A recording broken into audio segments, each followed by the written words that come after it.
Esta conferencia que iniciamos ahora trata sobre la adopción en el ámbito educativo. Dentro del mundo de la adopción hay niños que tienen problemas, otros que no los tienen, pues como en cualquier otro colectivo. Pero en esta ocasión nos vamos a centrar en los problemas más frecuentes que tienen los niños que proceden de adopción tanto internacional como nacional.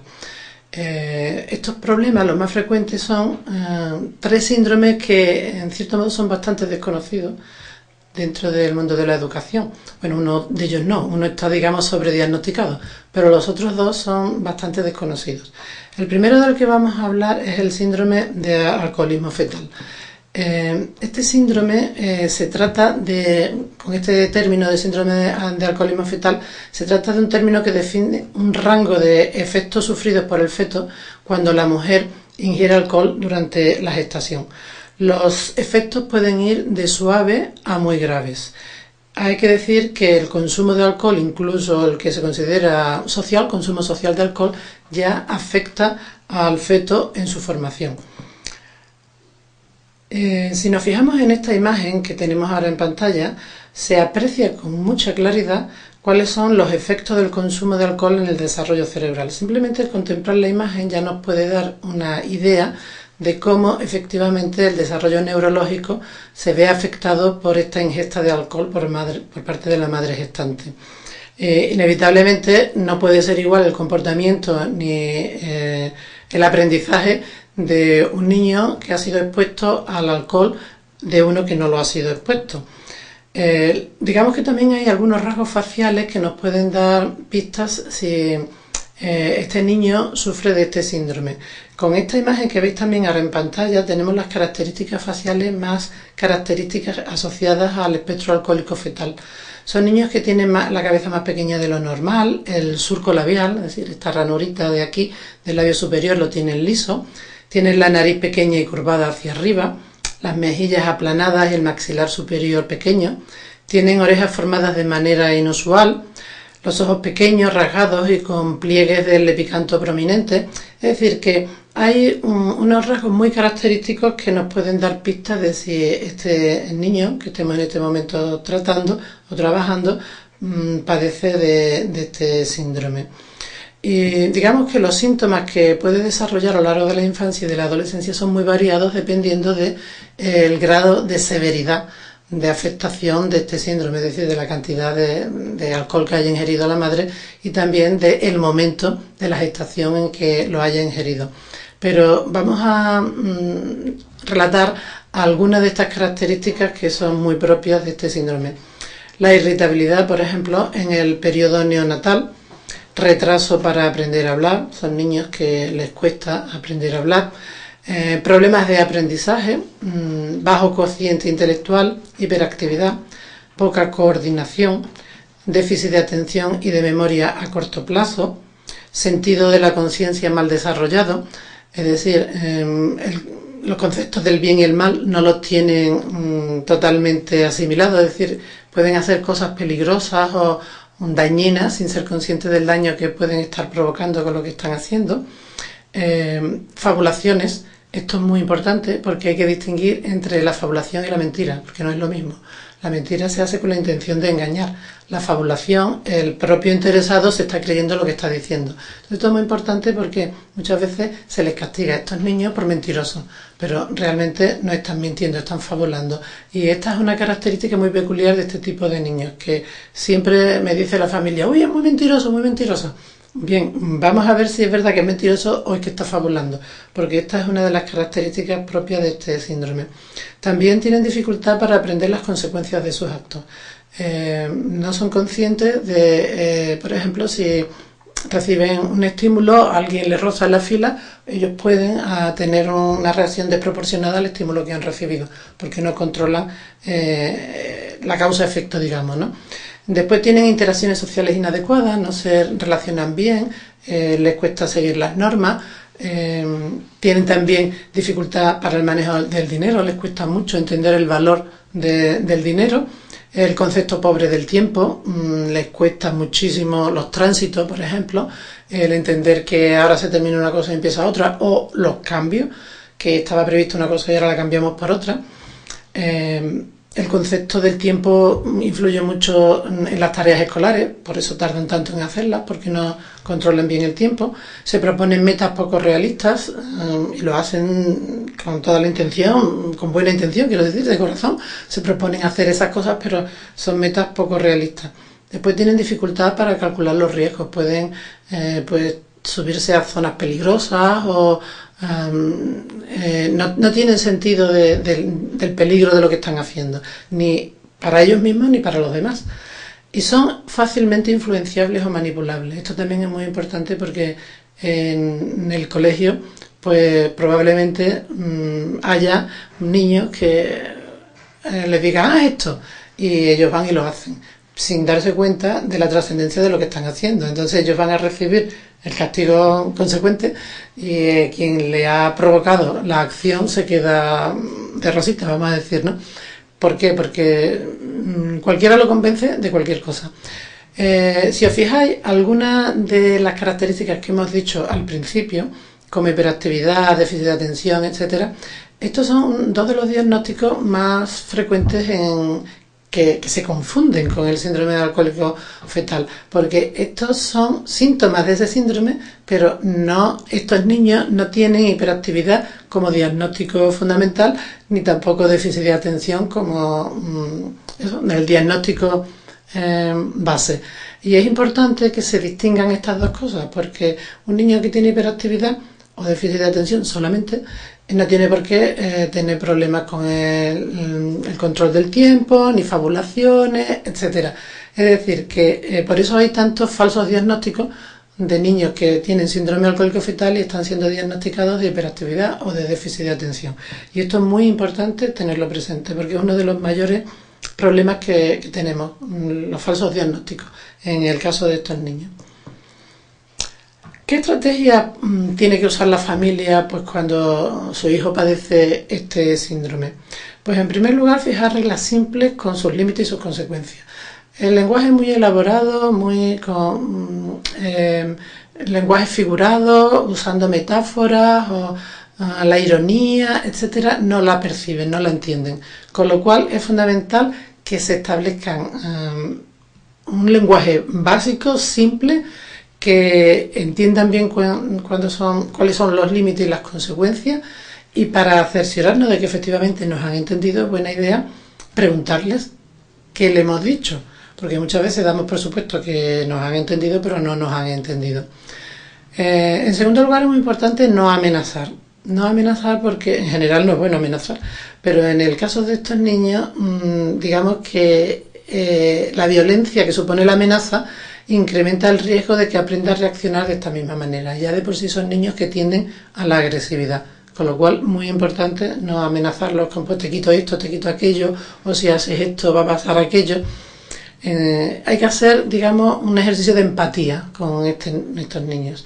Y hay que entrenarlos para aprender a gestionar la rabia y la ira, porque estas son dos características muy específicas de este síndrome.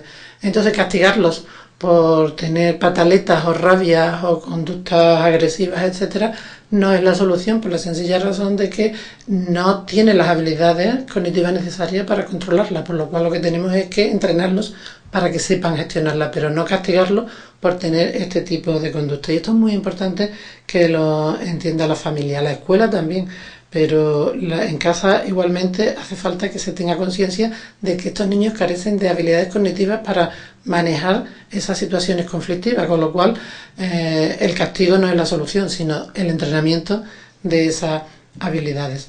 ¿Y cuáles serían las estrategias de intervención en el ámbito escolar? Porque digamos que son los dos ámbitos donde el niño pasa la mayor parte del tiempo. Pues debido a que estos niños, como hemos visto, tienen problemas de aprendizaje, tienen problemas emocionales o tienen problemas de comportamiento, pues es importante que se le haga una adaptación curricular, que tengan terapia emocional, logopedia, etcétera. Es decir, que se le den recursos para gestionar las dificultades que presentan. Y es muy importante que los profesores conozcan las implicaciones educativas que tiene el SAF, el síndrome alcohólico fetal, porque se puede llegar a ser muy punitivo de una manera muy injusta. Este síndrome es bastante desconocido en nuestra sociedad, digamos. y en el ámbito escolar totalmente desconocido, porque digamos que tradicionalmente se ha dado en niños de familias desestructuradas, de bajos recursos, etcétera, donde se supone pues que el asentismo escolar o los problemas de comportamiento son naturales en ese ambiente, ¿no? Pero cuando estos niños, por ejemplo, son adoptados por familias de clase media normal, estructuradas, etcétera, y acuden a centros escolares, algunos de ellos hasta con mucho nivel o bilingües, etcétera, pues claro, se enfrentan con unos problemas que no saben cómo resolver. Entonces, si el profesorado no conoce las implicaciones que tiene este síndrome, van a tener muchos problemas pues, para manejar la situación, para conseguir sacar el máximo rendimiento de ellos y para mantener, digamos, el orden en la clase, porque a veces estos niños son bastante disruptivos. Por lo tanto, es fundamental que el profesorado conozca las implicaciones de este síndrome. Vamos a pasar ahora a otro déficit bastante desconocido también en nuestra escuela, que es el que se conoce como déficit cognitivo acumulativo. ¿Y esto qué quiere decir? A ver, los niños que no reciben una estimulación de las funciones cognitivas durante sus primeros años de vida, especialmente, bueno, se habla de los 1000 primeros días de vida, que son fundamentales, ¿no?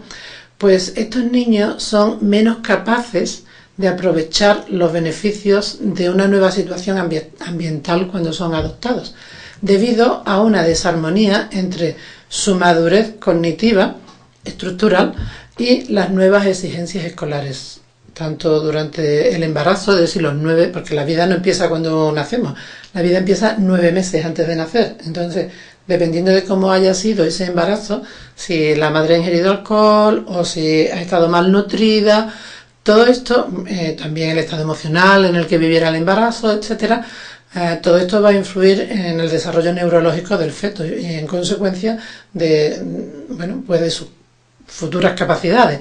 Y digamos que después los 2-3 primeros años de vida son también fundamentales para la adquisición de las herramientas básicas para los aprendizajes escolares. ¿Por qué? Porque nosotros venimos con todas las neuronas. Nacemos así, pero necesitamos la estimulación de esas neuronas para que se produzca lo que se llama el cableado cerebral, que es el que nos posibilita los aprendizajes. Y en psicología infantil, digamos que hay periodos sensibles de desarrollo, que son las llamadas ventanas del aprendizaje, que son momentos muy especiales en los que nuestro sistema neurológico es muy receptivo para los aprendizajes. Se trata de momentos óptimos de crecimiento de las bases neurológicas de las distintas funciones psicológicas. La falta de estimulación en estos momentos pues resulta en retraso de muchas funciones cognitivas. Esto lo entendemos todo fácilmente, por ejemplo, con el tema de los idiomas. Los niños aprenden idiomas con una facilidad pasmosa, llegan a ser bilingües sin problema de pronunciación, en fin. ¿Por qué? Porque en esas edades las ventanas del aprendizaje de un segundo idioma están abiertas. Cuando somos adultos y queremos aprender un segundo idioma, que ya no están abiertas esas ventanas, lo aprendemos.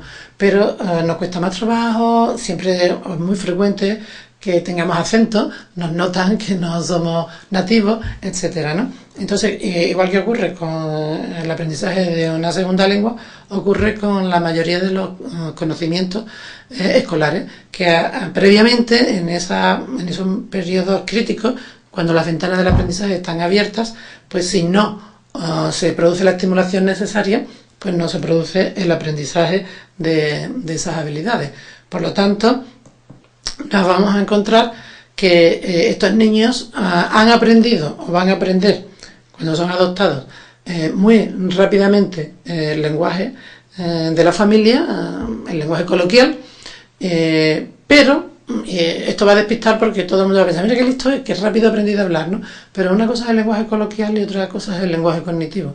El lenguaje cognitivo es el de los aprendizajes escolares y ese es el que les cuesta aprender porque les faltan esas bases previas que no se han desarrollado en su momento.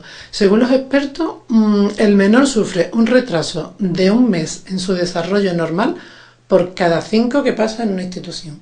Con lo cual quiere decirse que cuando se escolarizan estos niños aquí, no están en la parrilla de salida al mismo nivel que el resto de la clase, que ha estado pues bien nutrido, estimulado, escolarizado, etcétera. Y sin embargo, pues se espera de ellos lo mismo que del resto. Entonces, durante los primeros cursos se pueden ir más o menos bandeando, pero a medida que avanzan los cursos, avanzan también las dificultades y se corresponden pues con este síndrome que se conoce así, déficit cognitivo acumulativo, porque va surgiendo a medida que avanza la escolaridad. ¿Cuál sería la solución y la estrategia a seguir en estos casos? Pues hay que decir que el remedio tradicional, es decir, trabajo más intenso en grupo, clases particulares, apoyo individual, siguiendo siempre la misma metodología que se sigue en el colegio, normalmente suele ser ineficaz, incluso a veces contraproducente. Porque es ineficaz porque esta solución asume la presencia de una base cognitiva apropiada, que precisamente es la que está ausente. Entonces, tenemos que usar otras estrategias diferentes para llegar al mismo fin. Y en este sentido es fundamental que cuenten con profesionales que les enseñen cómo aprender y cómo usar las habilidades cognitivas aprendidas, porque son niños que aprenden, por ejemplo, en matemáticas cómo resolver un determinado tipo de problema, pero en cuanto que le hace un cambio en el enunciado del problema ya no lo saben resolver. ¿Por qué? Porque no saben generalizar lo aprendido. Entonces, esto hay que enseñárselo, esto que de forma natural lo vamos adquiriendo. Como a ellos les faltan etapas, pues les faltan etapas de aprendizaje, de estimulación, etcétera, no lo hacen de manera espontánea. Entonces, hay que hacerlo, digamos, desde el adulto, es enseñar a aprender, que se habla muchas veces de aprender a aprender. Yo soy más partidaria de decir enseñar a aprender en estos casos, porque el niño no sabe aprender, por eso le tenemos que enseñar a aprender. No podemos esperar que por sí mismo resuelva el problema. Una fórmula para desarrollar estas habilidades cognitivas deficitarias es algo que tenemos todos absolutamente a nuestro alcance, porque a veces no necesitamos profesionales que estén lejísimos o que estén fuera de nuestro alcance económico, etcétera. Las actividades tradicionales de la familia pueden ser usadas como mediadoras para el desarrollo de las habilidades cognitivas que están deficitarias en los menores. Claro, la intervención del adulto aquí es fundamental, como un agente mediador entre lo que ya sabe y lo que necesita aprender. Pero si, por eso, porque la casa o las actividades cotidianas de la vida son tan educativas y tan pedagógicas, me decidí a escribir un pequeño libro que se llama así, ¿no? Otra forma de aprender es posible, es decir, no solo se puede aprender con lápiz y papel y libros. Hay otras formas de aprender, que es a través de los recursos de la vida cotidiana, la cocina, el campo, los juegos tradicionales, etcétera. Son fundamentales para desarrollar estas habilidades de una forma lúdica. Y no solamente va a cambiar pues la relación casi siempre conflictiva de hacer la tarea escolar, por otra que es lúdica pero que va a conseguir los mismos objetivos, desarrollar esas habilidades que están deficitarias en estos menores. Y para terminar vamos a hablar del déficit que está hiperdiagnosticado. Hemos dicho que los dos anteriores están infradiagnosticados porque son desconocidos en la mayoría de los profesionales que se relacionan con los escolares, y en cambio este trastorno, el TDAH, es uno de los trastornos infantiles más estudiados en los últimos 15 o 20 años y está digamos que aceptado por todo tipo de profesional, que es verdad que está sobrediagnosticado. En general se les diagnostica más a los niños que a las niñas, que suelen ser diagnosticadas más como déficit de atención.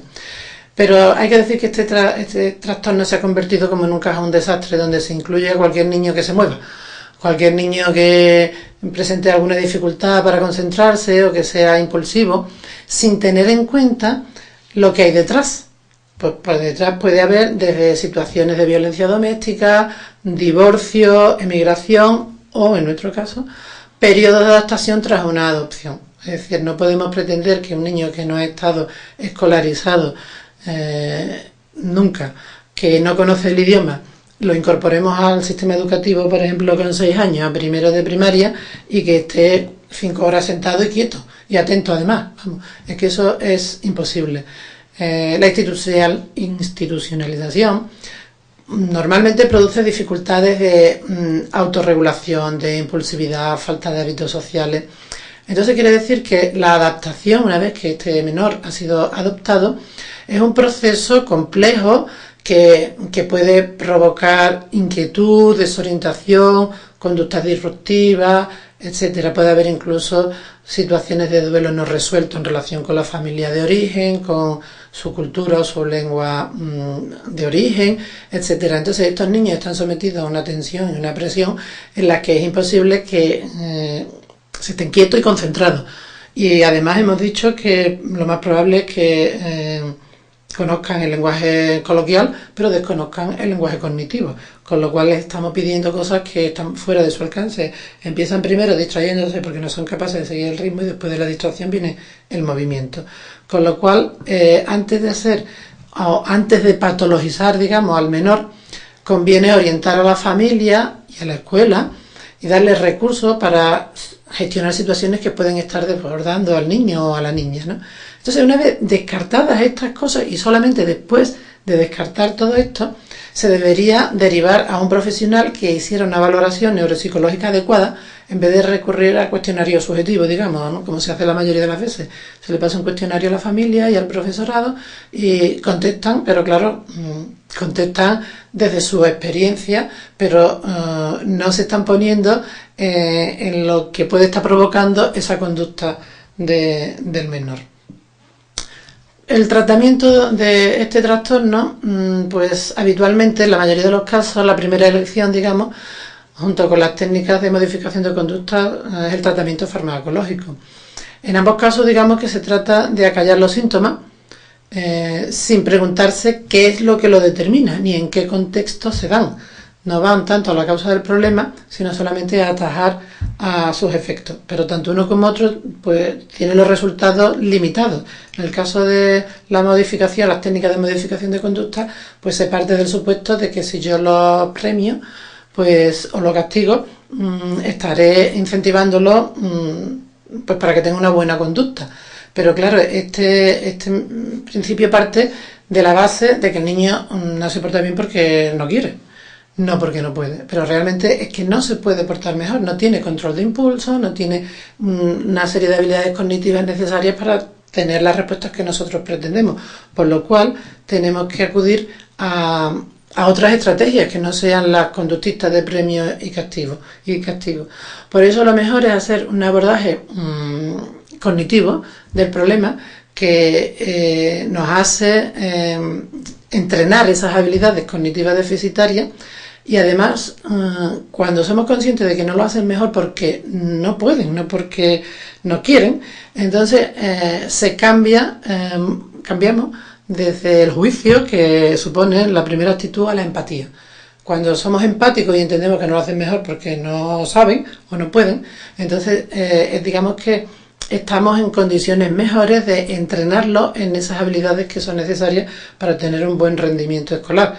Se trata de la mejora de habilidades como el razonamiento, la observación, la comprensión, los procesos de toma de decisiones, resolución de problemas, cosas que no sabe hacer y cosas que han aprendido a hacer los otros niños pues a lo largo de todo el tiempo que han estado escolarizados, del tiempo en su familia donde han estado estimulados, etcétera, y que la mayoría de estos niños pues carecen de esas situaciones, no las han vivido, por lo tanto no se las podemos exigir, digamos. Entonces es muy importante que tengamos presente que muchas de estas cosas que hemos dicho se las podemos ayudar a desarrollar en la vida diaria. No hace falta, vuelvo a decir, necesariamente usar profesionales, que sí que son necesarios, pero que también podemos ayudar en casa a hacerlo. Y es también importante que se establezcan una serie de rutinas para llevar las tareas escolares adelante, como establecer rutinas. Es muy importante este tema, tanto en el colegio como en casa.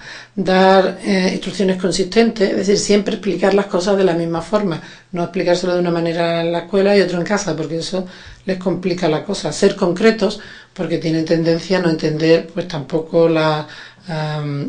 pues cuando usamos un lenguaje figurado o cuando usamos metáforas, etcétera, ¿no? Entonces, hablar con mucha concreción, supervisar siempre lo que hacen. Estos niños necesitan más supervisión que el resto. Entonces, claro, es muy habitual que la familia diga, pero es que a esta edad ya tiene que hacerlo solo. No, en estos casos no, estos casos necesitan más supervisión. Entonces, aunque a su edad otros niños ya lo hagan solo, ellos necesitan más supervisión que el resto.